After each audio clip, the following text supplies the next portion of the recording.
அனைவருக்கும் வணக்கம். இன்னைக்கு இந்த வீடியோவில் என்ன பார்க்க போகிறோம் அப்படின்னா 12ஆம் வகுப்பு தமிழ் இயல் 5 பலவுள் தெரிக குருவினா சிறுவினா நெடுவினா பகுதியில் இருக்கக்கூடிய வினாக்களுக்கான விடைகளை பார்க்கலாம்.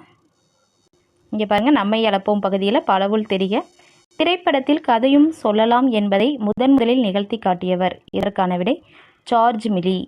2. மனித குலத்திற்கு தேவை போரல்ல நல்லுணர்வும் அன்பும் தான் என்பதை மையக்கருவாக கொண்ட சார்லி சாப்ளின் திரைப்படம் தி கிரேட் டிக்டேட்டர். 3. மாசி திங்களில் நிகழும் விழாவாக மயிலை பதிகம் சுட்டுவது. விடை கடலாட்டு விழா. 4. உள்ளொன்று வைத்து புறமொன்று பேசுவார் இத்தொடர் உணர்த்தும் பண்பு முரண் பண்பு. வாளால் அறுத்து சுடினும் இவ்வடியின் மூலம் குலசேகர ஆழ்வார் வெளிப்படுத்துவது மருத்துவம். அடுத்து குருவினால் 4 கேள்விகள் கேட்டிருக்காங்க. முதல் கேள்வி பாருங்க, பின்னணி இசை படத்தின் காட்சி அமைப்புக்கு எவ்வாறு உயிரூட்டும் சான்று தருக. இதற்கான விடை பார்க்கலாம். இதற்கான விடை இங்கே இருக்கு பாருங்க. பாத்திரங்களின் மனக்கவலைகள் அலைக்கழிப்புகள் ஆகியவற்றை எடுத்து காட்டுவதும் எதிரொலிப்பதும் பின்னணி இசை. சான்று, கதாநாயகி ஜன்னல் வழியாக தலை நீட்டி ஒரு காட்சியை வெறித்து பார்க்கிறாள். அக்காட்சியில் தெருவை பார்ப்பது மட்டுமே காட்டப்படுகிறது. அக்காட்சியில் ஒரு மகிழுந்து புறப்பட்டு செல்லும் ஒளி இணைக்கப்படுகிறது.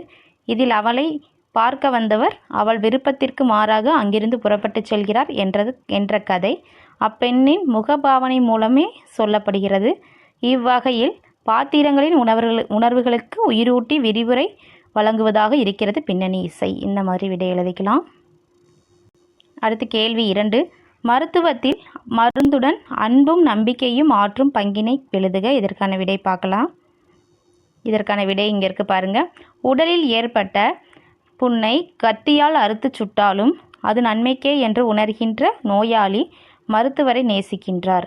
அத்துடன் அம்மருத்துவர் நோயை குணமாக்கி விடுவார் என்ற நம்பிக்கையுடன் இருக்கிறார். இந்த மருத்துவத்தில் மருந்துடன் அன்பும் நம்பிக்கையும் நோயாளியை குணப்படுத்தும் பங்கு புலப்படுகிறது. அடுத்து 3வது கேள்வி, களிவிழா ஒளிவிழா விளக்கம் தருக. இதற்கான விடை பார்க்கலாம். இதற்கான விடை இங்கே இருக்கு பாருங்க. களிவிழானா எழுச்சி தரும் விழா என்பது களிவிழா. மக்களுக்கு எழுச்சி தரும் வகையில் உற்சாகமுடன் கொண்டாடப்படும் விழா. ஒளிவிழா ஆரவார விழா என்பது ஒளிவிழா. மங்கள வாத்தியங்களின் ஒளி, வாழ்த்து பாடல்களின் இசை ஒளி போன்ற ஆரவாரங்களோடு களிப்புடன் கொண்டாடப்படும் விழா.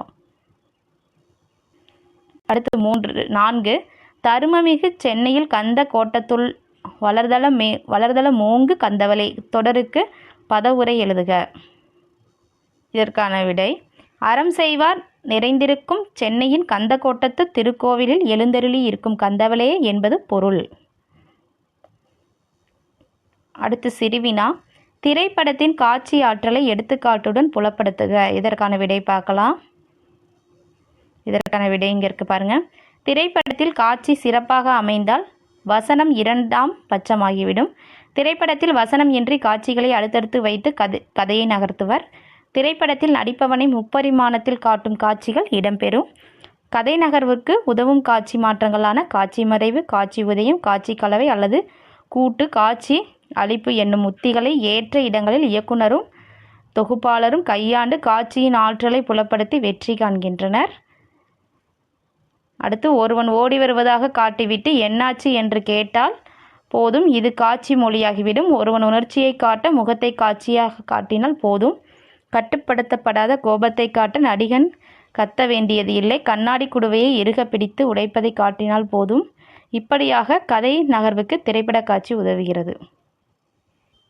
அடுத்து, ராமலிங்க அடிகள் கந்தவேலிடம் எத்தகையோர் உறவு வேண்டுமென கேட்கிறார். இதற்கான விடை பார்க்கலாம்.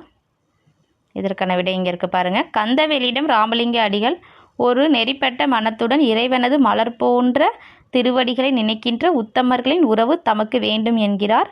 தம் உள்ளத்தில் ஒன்றை நினைத்து கொண்டு புறத்தில் வேறொன்றை பேசும் வஞ்சகர்களின் உறவு தமக்கு ஏற்படாமல் காக்குமாறும் கந்தவேலிடம் வேண்டுகிறார். அடுத்த கேள்வி, பங்குனி உத்திர திருவிழா நடைபெற்ற முறையை திருஞான சம்பந்தர் எவ்வாறு பதிவு செய்கிறார். அதாவது, இளம் பெண்கள் ஆரவாரத்தோடு கொண்டாடும் திருவிழாக்கள் நிறைந்த வீதிகளையுடைய பெரிய ஊர் திருமயிலை. அங்கு எழுச்சி மிக்க விழாக்கள் நிகழும். மயிலை கபாலீஸ்வரம் கோவிலில் வீற்றிருக்கும் இறைவனுக்கு பூசையிடும் பங்குனி உத்திரமானது அன்று முதல் இன்று வரை கொண்டாடப்பட்டு வருகிறது. பங்குனி உத்திர திருவிழாவானது மங்கள வாத்தியம் மற்றும் இசையொலிகள் நிறைந்த ஆறாவர விழாவாக நடைபெற்றது என்பதை எல்லாம் திருஞான சம்பந்தர் பதிவு செய்துள்ளார். அடுத்து, மாளாத காதல் நோயாளன் போல் என்னும் தொடரிலுள்ள உவமை சுட்டும் செய்தியை விளக்குக. இதற்கான விடை பார்க்கலாம். இதற்கான விடை பாருங்க.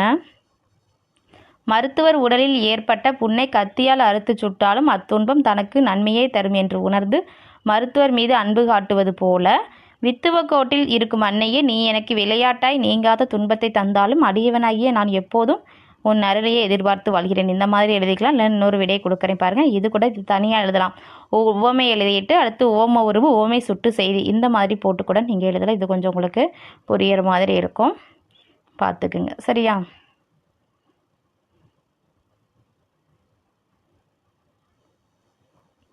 அடுத்து நெடுவினா.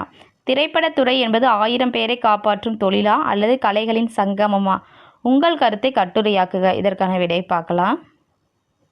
முதல்ல இந்த மாதிரி எழுதிக்கலாம். திரைப்படத்துறை என்பது பல்லாயிரம் பேரை காப்பாற்றும் தொழிலாக இருப்பதோடு கலைகள் பலவற்றின் சங்கமமாகவும் திகழ்கிறது. முன்னுரைன்னு போட்டுட்டு இந்த மாதிரி எழுதிக்கிங்க.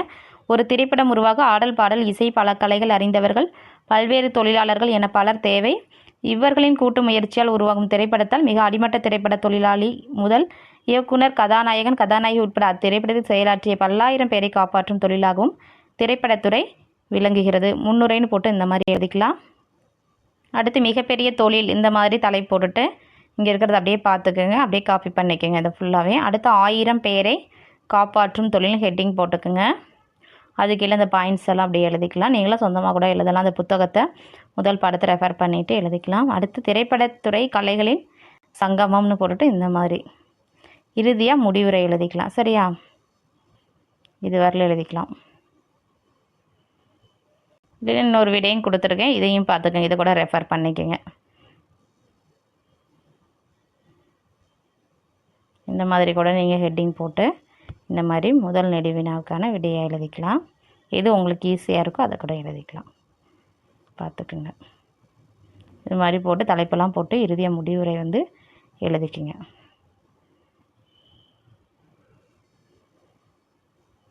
அடுத்து 2வது கேள்வி இங்கேயே விடை கொடுத்துருக்காங்க பாருங்கள். மகாநடிகரை கண்ட பாலச்சந்திரனின் மன ஓட்டத்தை நயத்துடன் எழுதுகின்றிருக்கு. இது மாதிரி முன்னுரை போட்டு இந்த மாதிரி 2வது கேள்விக்கான நெடுவினாவுக்கான விடை முன்னுரை எழுதிட்டு அதுக்கு கீழே இங்கே பாருங்கள் பிறப்பும் வளரும் போட்டுக்கலாம். அடுத்து நாயகர்களின் உருவம், அடுத்து பிறவி கலைஞன்,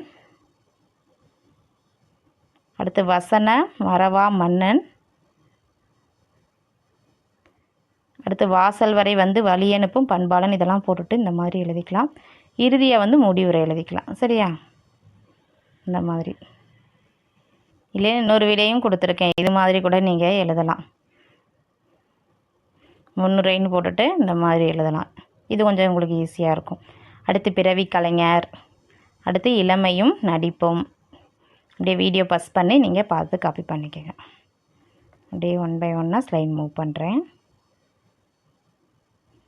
அடுத்து இளமையும் நடிப்பும், இது 2வது நெடுவினாக்கான விடை.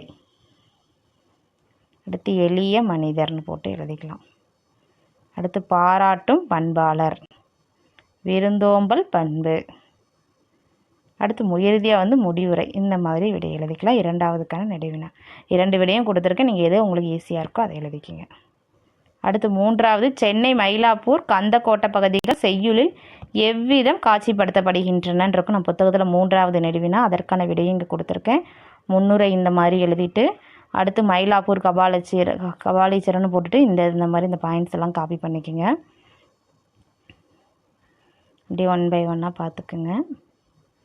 அடுத்து கந்தக்கோட்டை கந்தவேல் அப்படின்னு தலை போட்டுட்டு அது கீழே இந்த மாதிரி எழுதிட்டு இறுதியாக வந்து முடிவுரை எழுதிக்கோங்க. சரியா? இதில் இன்னொரு விடையும் கொடுத்துருக்கேன், இது பாருங்கள். சென்னையில் உள்ள மயிலாப்பூர் கந்தக்கோட்டை பகுதியில் செய்யுள் எவ்விதம் காட்சிப்படுத்தப்படுகிற 3வது நெடுவினா பாருங்கள். மயிலாப்பூர்னு தலை போட்டுட்டு இந்த மாதிரி கூட நீங்கள் எழுதிக்கலாம். இது கொஞ்சம் உங்களுக்கு ஈஸியாக இருக்கும். அடுத்து கந்தக்கோட்டம்னு போட்டுட்டு இது ஃபுல்லாக அப்படியே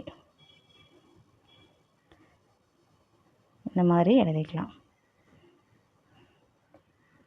மிக அழகாக காட்சிப்படுத்தப்பட்டுள்ளது வரை எழுதிக்கலாம்.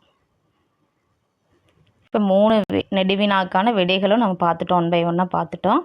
அடுத்து நம்ம வந்து மொழியை ஆள்வோம் பகுதி இருக்குது, மொழியோட விளையாடு பகுதி இருக்குது. இதற்கான விடைகளை நம்ம அடுத்த வீடியோவில் பார்க்கலாம். இந்த வீடியோ உங்களுக்கு பயனுள்ளதாக இருந்துச்சுன்னா நம்ம சேனலை சப்ஸ்கிரைப் பண்ணுங்கள், லைக் பண்ணுங்கள், ஷேர் பண்ணுங்கள். Thank you to all.